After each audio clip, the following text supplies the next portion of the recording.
Sorry, keep blinking and flickering a little bit. Hopefully everything's good. It's Sunday, March the 3rd, 2024. So it's finally March. February's over, and the year's just ticking on by. And it just seems like it goes faster and faster and faster, don't it? So anyway, thank y'all for joining us this morning. I'm gonna open this in a word of prayer, and then we'll get started with the lesson here and see what the Lord. Um, and we'll do that now. Dear God, we come to you this morning, Lord. We just thank you for loving us, God. Thank you for guiding us and directing us, dear Lord. We just pray to you. Bless us now, Lord, as we go through this lesson. Pray that you open our hearts, open our minds, Lord. Let us absorb everything that you've prepared for us, Lord, and let us use it and apply it in our lives, dear God. And just pray that you be with us. We just thank you for all your many blessings, Lord. In Jesus' holy, precious name we pray. Amen. All right, so we've been looking at David. We just saw David kill Goliath.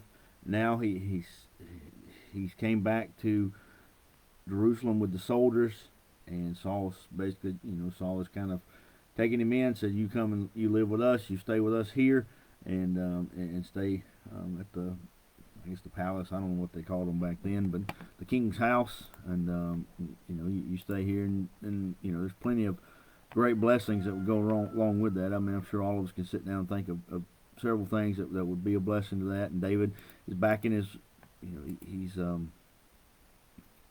back in his previous role that he had there, with some new ones and a lot of new favor from Saul and all the people. And so we just see God really, really blessing David, and that's important. We realize it's God blessing David, God preparing David for what he has in store for his life. And now we're in chapter 18, and so David's there. David, he kind of gets done talking with Saul. Then him and Jonathan, they get together and they become great friends. And it's I don't know, probably the greatest if not the greatest, one of the greatest friendships in the Bible between Jonathan and David. And we see that Jonathan loves David, and he loves him so much he gives him his the best clothes he's got, trying to help prepare him and get him ready, to live there, to start fighting in the army and the battle and all that stuff. So Jonathan and David are really close friends now, and not only is him and Jonathan great friends, but also the people love David. They heard about him killing the Philistine, and his fame is spread throughout the land because of what he did. And Saul gets jealous. Remember, the people say, Saul's killed thousands, David's killed 10,000s, and Saul's jealous. He gets mad about it, and so he starts keeping an eye on David. And then, like I said before, we see that God sends the evil spirit back upon Saul, and it plagues him, and he's miserable.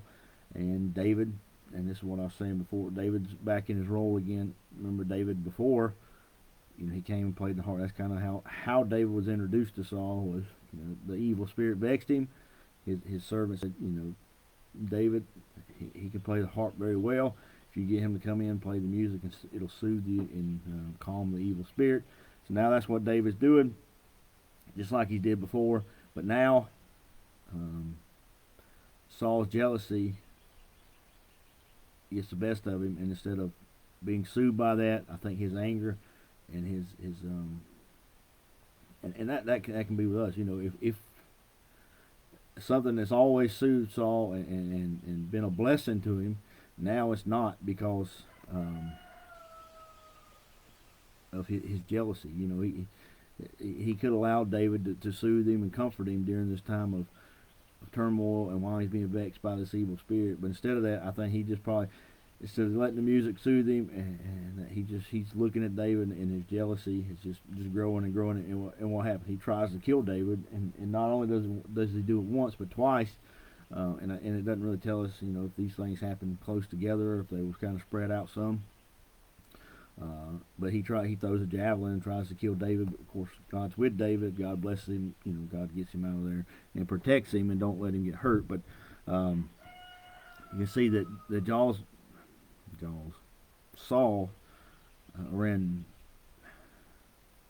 Jonathan and Saul together and said Jaws. But Saul jealousy, something that God sent and wanted to be a blessing to him, is now he's letting his jealousy make that blessing occur, and he's you can tell his attitude about it, because he wants to kill the one that's bringing the blessing. So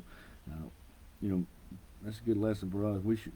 That's what Satan would want us to do, not what God would want us to do. If somebody does something in our life, we need to look at it and see if it's a blessing coming from God or not. And we shouldn't be jealous people to start with, but especially if we just if we see something and it might be a blessing to God, and we're angry about it, or we're jealous of them, or we're resenting that person, that's all Satan trying to rob us of a blessing. So that's what he's trying to do with Saul here. He's robbing Saul of the blessing that God sent him. And anyway, I saw about that this week as we were reading through this.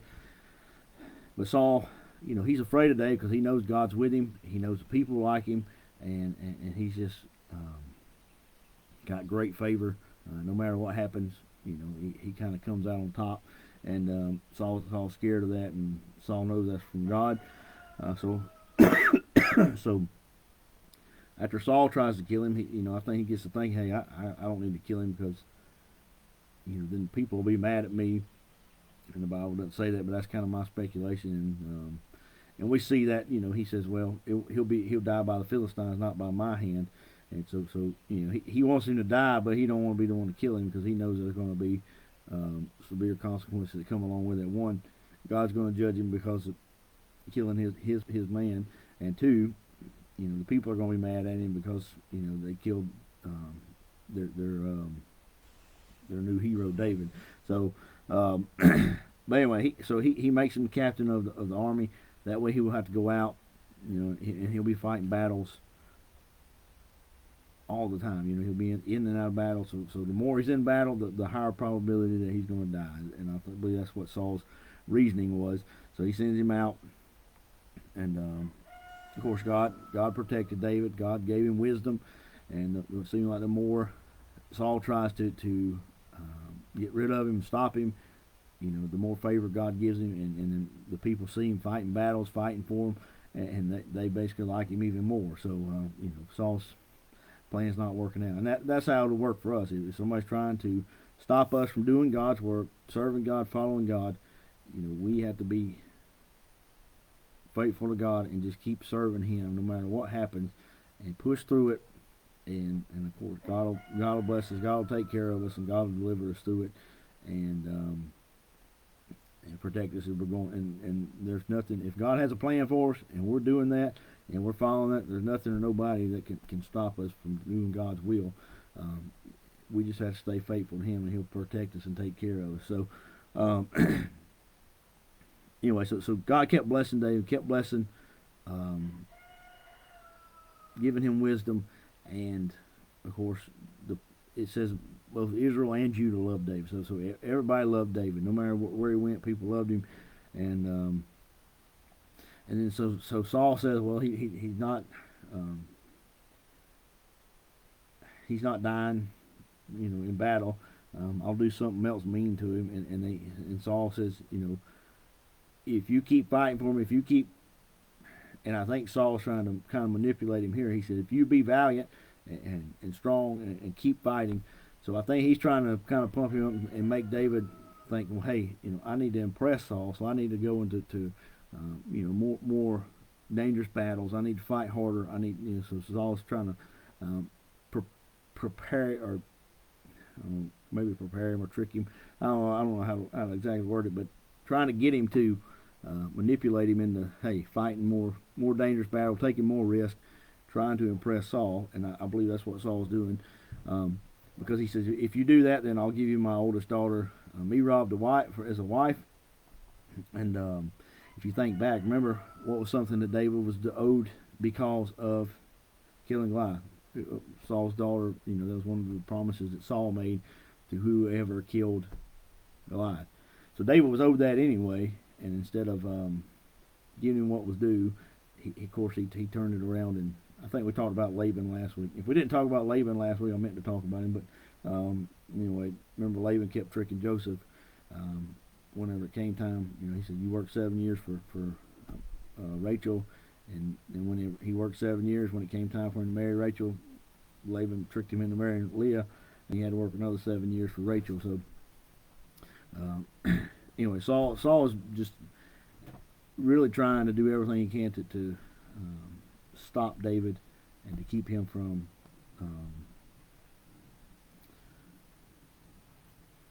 going on. He's trying to discourage him, trying to stop him, trying to get him killed. Anyway, but he says, "You can have Merab, my daughter, for his wife." And David was humble about it, and he said, "Who am I that I should be married to or be son-in-law to the king?" And he says, there is a, he says, you're a great warrior, you could do this. And then, but what happened is, while David's out fighting battles and fighting for Saul, what happened? Saul, it's time for his daughter to get married, and he don't send for David to come home. He gives her to somebody else. I think it was Adriel was his name, and lets her get married to him. So you just see that David was humbled about it, but also I think David was probably excited to say, "Hey, I'm going to marry one of the king's daughters. I'll be part of the king's family. There'll be great blessings that go along with that." And so he's excited about it. But then imagine when he finds out that Saul gives her to somebody else to marry. Just imagine the discouragement that would be, because you're out there fighting and doing everything you can to be good to Saul and honor him, and now what does he do? He basically takes away something he's promised to give you, and it's a it will be hard and hurtful. So that's where we stopped at last week. And now we're going to pick back up in, so we're going to be in 1 Samuel chapter 18. We're going to pick back up in verse 20. Hopefully we'll finish this chapter today. So we see David now. He's been just kind of we see Saul continually vexing him, and it's not going to stop there. Let's read verse 20. It says, "And Michal, Saul's daughter, loved David, and they told Saul, and the thing pleased him." So now we see one of Saul's other daughters. He finds out, somebody tells him that she loves David, she likes David. That they would be a good couple, and so it pleases Saul. And okay, this verse looks like, hey, that's Saul's. Maybe he's trying to do something good for David, do something good for his daughter, do something good for David, so they can get married and be happy and have grandchildren, and just be a blessing to him. He can be a blessing to them. Is that what happens, or is that what Saul's intent is? Well, we'll find out here in verse 21. It says, "And Saul said, I will give him her." So we said, she likes him. I'll let him marry her. He'll be mad about Merab, but I'll come up with some kind of excuse why she had to marry somebody else, and then I'll trick him into to wanting to marry her, and it'll work out, and so that's what Saul's. But we'll see his intent and why he wants to do that here now in the rest of verse 21. It says that she may be a snare to him. So why does Saul want him to marry Michal? So she can be a snare to him. And if you're familiar with the story, she helps him and is a blessing to him at some point, or early on.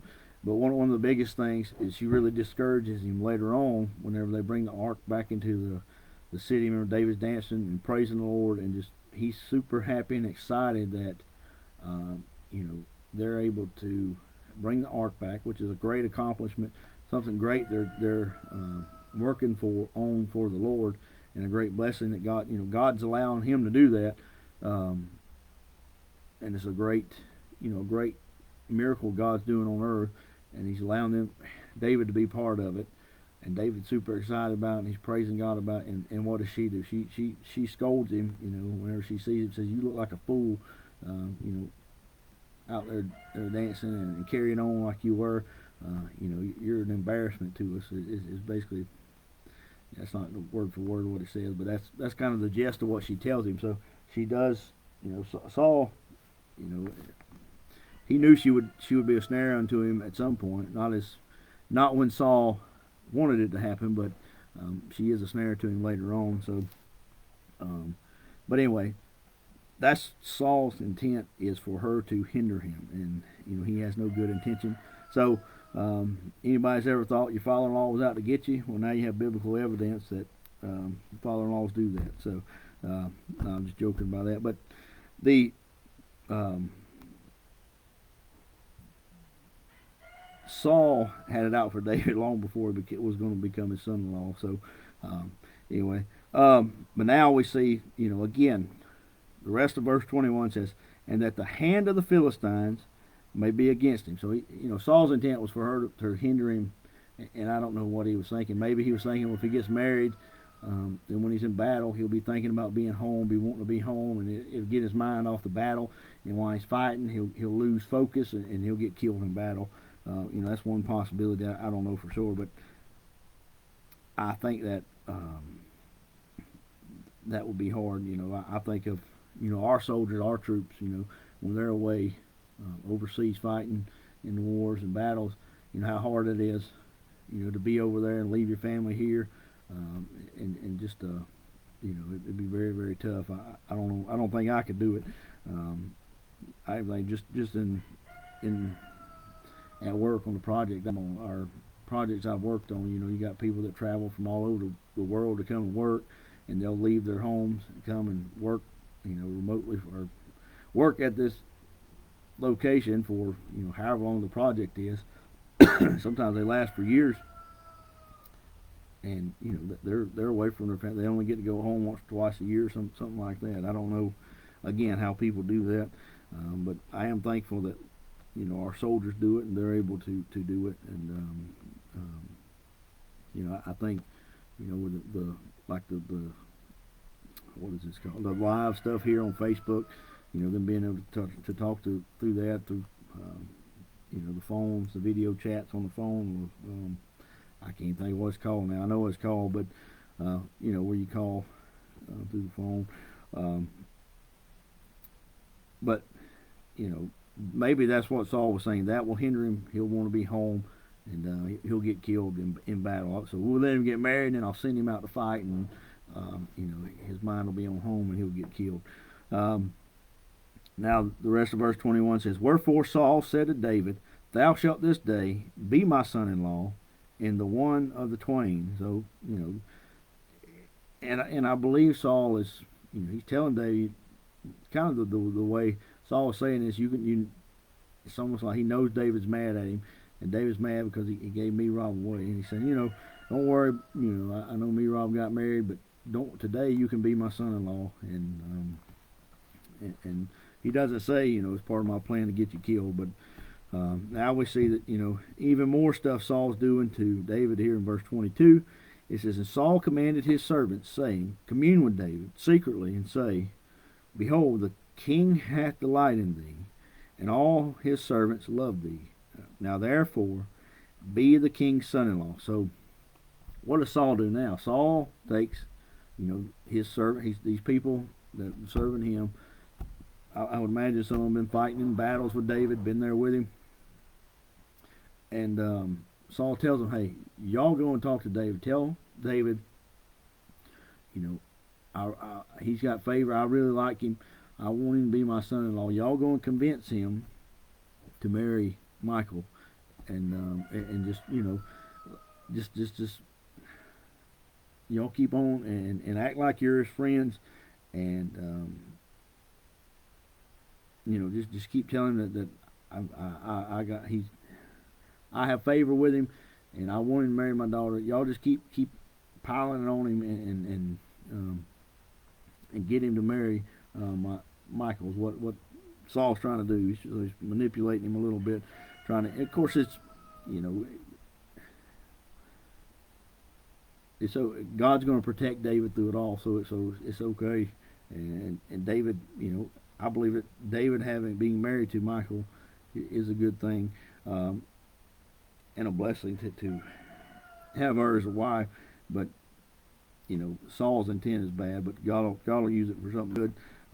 So anyway, that's what Saul, he sends them there. He keeps getting them to get David to convince David to marry his daughter. Is what he's doing. He's saying, you all just keep on. He's delightful. All my servants love him, and we see that, and that's all because God gave him favor with them. Now, verse 23 says, and Saul's servants spake these words in the ears of David. So they go and do what Saul says. So they convince him. Hey, they talk him into marrying, or they do what Saul says. They tell him that Saul wants him to be his son-in-law. It'd be a good thing. To, they're giving him all the pros of being married to Michael. Now the rest of verse 23 says, and David said, seemeth it to you a light thing to be a king's son-in-law, seeing that I am a poor man and lightly esteemed. So David is still humbled about it. He still said, I'm nothing but I'm just an old shepherd boy. That's what I was born as. That's what I grew up as. That's all I've ever known, is being a shepherd. And now y'all want me to go from from being poor to being the king's son-in-law. And if you think, a lot of times back then the king wanted their children to marry another king's children. That way, their kingdoms could have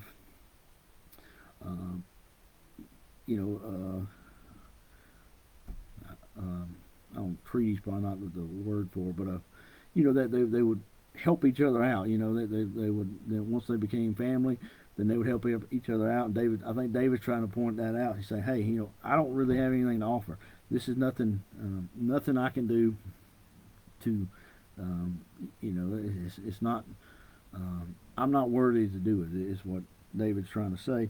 And and he's saying, he's saying he understands the significance of being the king's son-in-law, the importance of it, there's probably some responsibilities that go along with it. And he said, I understand those things. I know that, that those things come along with it. And, I'm not taking that lightly. And so, they come to him and tell him that. Verse 24 says, and the servants of Saul told him, saying, on this manner spake David. So David goes back and tells him, so Saul sends the people. They try to convince him to marry his son-in-law. And David tells them, hey, I'm not worthy to be the king's son-in-law. So he's basically, telling them no. He's saying no, he don't want to marry Saul's daughter, is what he says. And he's saying, he don't have anything. And I think, I'm trying to think what it's called now. I read it.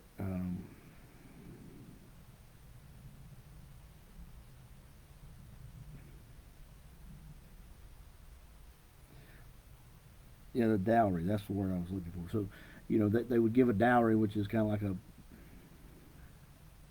a gift to the bride's family, in exchange for, I guess, for her hand in marriage. I don't know how all that works. I didn't really research, but I know they would give the dowry, and which is basically the son-in-law would bring a present to the father-in-law, the in-laws. I don't know if the mother-in-law was there or not, but that's kind of the gist of it.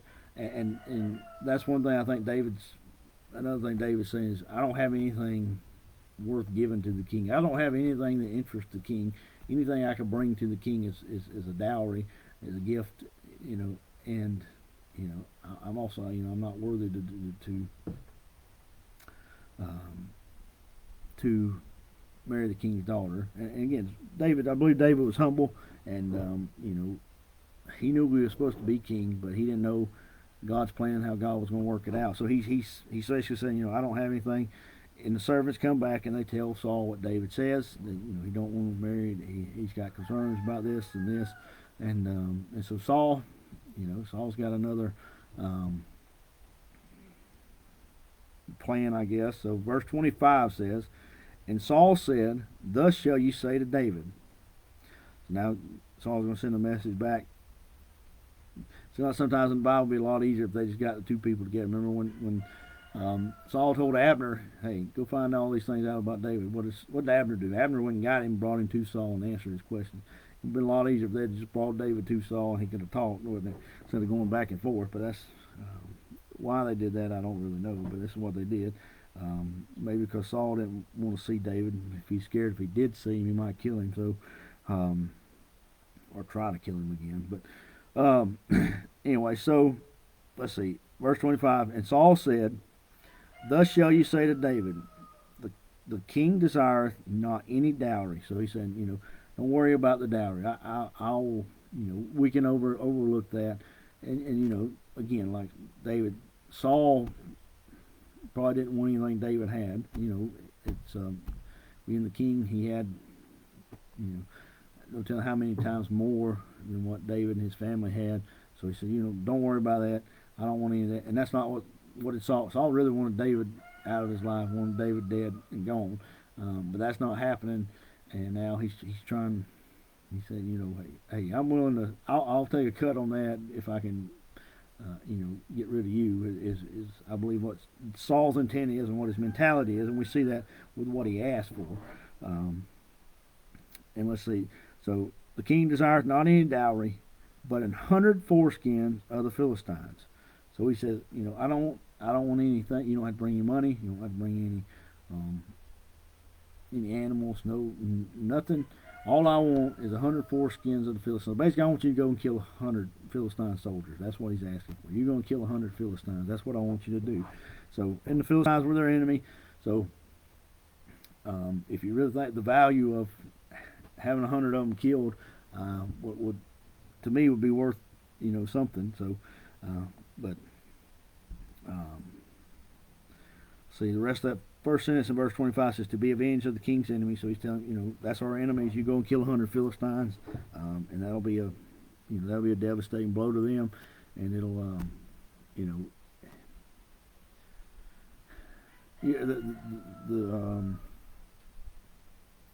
not only will 100 of them be dead, but also the people will hear about it, and the Philistines will hear about it. So it'll encourage the Israelites and discourage the Philistines. So there are some benefits to it.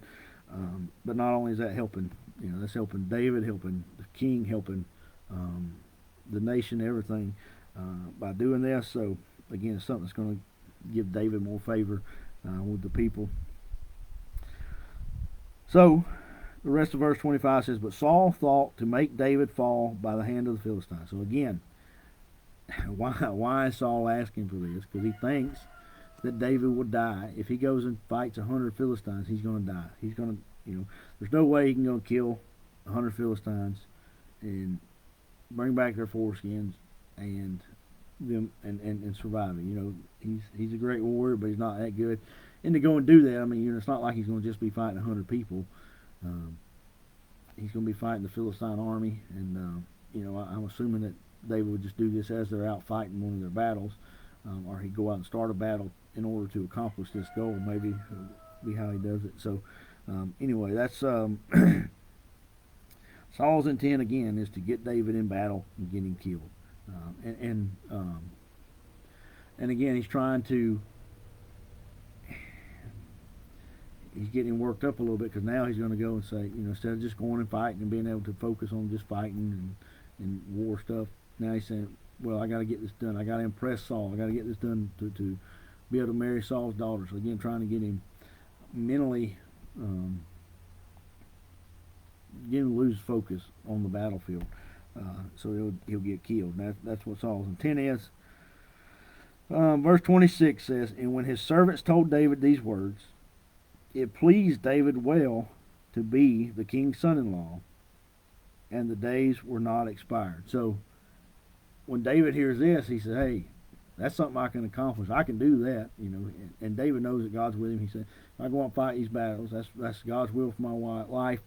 That's what I'm doing. That's what I'm supposed to be doing. So, you know, I'll be doing what God wants me to do. And while I'm doing that, I can, you know, kill 100 Philistine soldiers, get the foreskins, give those to Saul for a dowry, and um, you know, it's a win-win. The same thing with killing Goliath. When we talked about when he killed Goliath, you know, he's like, hey, you know, we can defend God's honor, and the king's going to bless us with all this stuff. You know, why isn't anybody doing this? And that's what I believe. You know, at this point, he said, "Hey, I can go do that. I can go fight 100 Philistines. That don't scare me one bit. I can go if that's all I need to do to become Saul's son-in-law. Hey, I'll do that, and I'll get that done." And um, um, that's what David does, and we'll see that here in verse 27. It says, "Wherefore David arose and went, he and his men." So, you know, they tell David that. He said, "Yeah, I can get that done." I think he's probably pleased and excited because you know, again, it's something he knows he can do. And you know, Saul thinks it's a complicated thing for him to do, but he knows it's not something. You know, it's not too hard for him to do with God on his side. He will do anything with God on his side, and he knows that God will be with him in battling the Philistines. So he's happy about it, and he gets up, gets his men, and goes. And it says, "And slew of the Philistines." So they go and kill the Philistines. And it says 200 men, and David brought their foreskins, and they gave them in full tale to the king. So not only does David go and kill 100 Philistines, he kills 200 Philistines and brings the foreskins back to Saul. And you know, I see he's saying, "Hey, you know, you asked for 100, that ain't nothing. I'll get you 200." And you know, that's exciting because again, Saul. I think David maybe is trying to show his worth a little bit, you know, because he thinks, again, he's humble. He's saying, I don't deserve to be the king's son-in-law. He's asking for 100. I give him 200. You know, maybe that'll prove to him that, you know, give me a little bit more worth in his eyes, and he'll think I'm more worthy to become his son-in-law. You know, maybe that's what David's trying to accomplish and fulfill there. And they give them all to the king. And it says that he might be the king's son-in-law. So, you know, now he's done that. And another thing too is, you know, Saul already told David he could have one of his daughters as his wife, and that was Merab. And you know, he took her and gave her to somebody else. Maybe David's thinking, hey, you know, that's one reason David's saying, you know, I know Saul doesn't think I'm good enough to be a son-in-law. That's why he gave Merab to somebody else. And now he's going to do the same thing with Michael. He's just, you know, for whatever reason, he's telling me that he wants me to marry his daughter, but you know, like last time, he's just going to take her away from me again. And you know, I don't know if David understood why he was doing all these things or not, but he's saying, you know, Saul wants 100 foreskins of the Philistine. I'll give him 200.